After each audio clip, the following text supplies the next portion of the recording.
پہ انگڑائی لی اور مسکرا کر ایک کرن نے ہاتھ میں شہنائی لی، مخزن اسرار قدرت کے امی پیدا ہوئے، غل ہوا دنیا میں ختم المرسلی پیدا ہوئے۔ محمد مصطفیٰ آئے، بہاروں پر بہار آئی، زمین کو چومنے جنت کی خوشبو بار بار آئی، گلی گلی روشن ہو گئے، ہر گھر میں اجالا ہو گیا۔ وہ کہانی لمبی ہے، اگر میں چھیڑ دوں کہ حضرت علیمہ سعدیہ کیسے آئیں اور پھر حضور نے وہ سبز کپڑا کیسے ہٹایا اور نور کی لاٹ آسمان تک کیسے گئی اور پھر لال کو پکڑ کے گود سے کیسے لگایا، اور پھر حلیمہ کی بیٹی شیمہ حضور کو لوریاں کیا دیا کرتی تھی، وہ ایک لمبی کہانی ہو جائے گی، میں تیسری بات بھی عرض کرنی ہے۔ تو پہلا مقصد، پہلی چیز تخلیق مصطفیٰ، اور وہ کب ہوئی؟ جب وقت کا تعین اور تشخص نہیں تھا۔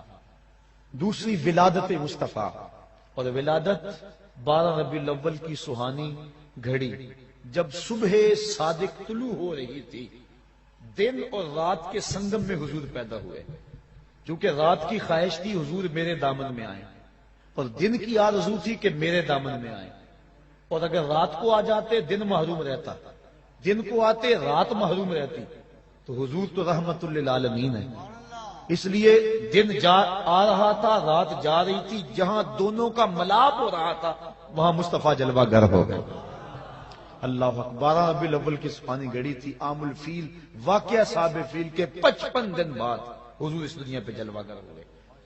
یہ ہے حضور کی ولادت، اور حضور کی ولادت کی خوشی لوگوں نے کی، اور جس نے بھی حضور کی ولادت کی خوشی کی اللہ نے اس کو محروم نہیں رکھا، اور وہ آپ علماء سے سنتے آئے ہیں، اس کو دہرانے کے لیے وقت چاہیے کہ ابو لہب نے بھتیجا سمجھ کے لونڈے کو آزاد کیا، بھتیجا سمجھ کے آزاد کیا، نبی سمجھ کے تو نہیں کیا، لیکن جس انگلی سے یوں اشارہ کیا بس اتنے میں آزاد، اور اس انگلی سے ٹھنڈا اور میٹھا پانی بھی ملتا تھا، عذاب میں بھی تخفیف ہوتی ہے۔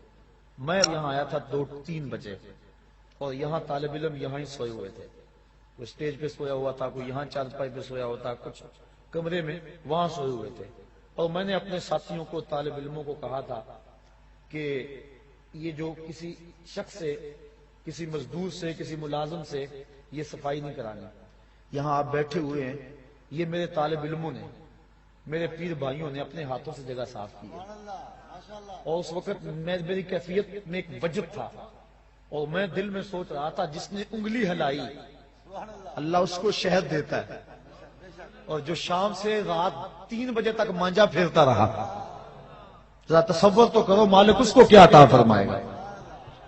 تو حضور کے آنے پر جو خوشی کرے، بلکہ نبی کے ساتھ جو بھی محبت کرے، اللہ اس محبت کو ضائع نہیں کرتا۔ علماء نے لکھا ہے جس دائی نے حضور کو دودھ پلایا اللہ نے بعد میں اس کو ایمان دے دیا۔ اللہ اکبر۔ جس نے بھی جس نبی کے ساتھ کوئی محبت کا اظہار کیا اس کو ضرور صلہ ملا۔ دیکھو ابو جہل، ابو لہب، اس نے گو مخالفت کی، لیکن چونکہ ولادت کے آنے کی خوشی اس کو ہوئی اور بھتیجا سمجھ کے خوشی کی، اللہ نے پھر بھی محروم۔ امام ابو شامہ کہتے ہیں جو بھتیجا سمجھ کے خوشی کرے خدا اسے محروم نہیں رکھتا، اور جو نبیوں کا سردار سمجھ کے خوشیاں منائے۔ سادی کا قلم تڑپا، وہ کہتے ہیں دوستاں را کجا کنی محروم، تو کے بعد دشمنہ نظر داری۔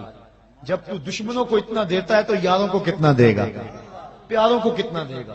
اور علماء نے اس بات کی تصریح کی ہے، اور میں مثال آپ کو قرآن مجید سے پیش کر سکتا ہوں کہ جب صندوق کھولا دریائے نیل کی موجوں سے پکڑ کے، تو فرعون کی بیوی جس کا نام آسیہ تھا، اولاد کی دولت سے محروم تھی، اس نے جب صندوق کے اندر ایک مسکراتا ہوا بچہ پایا۔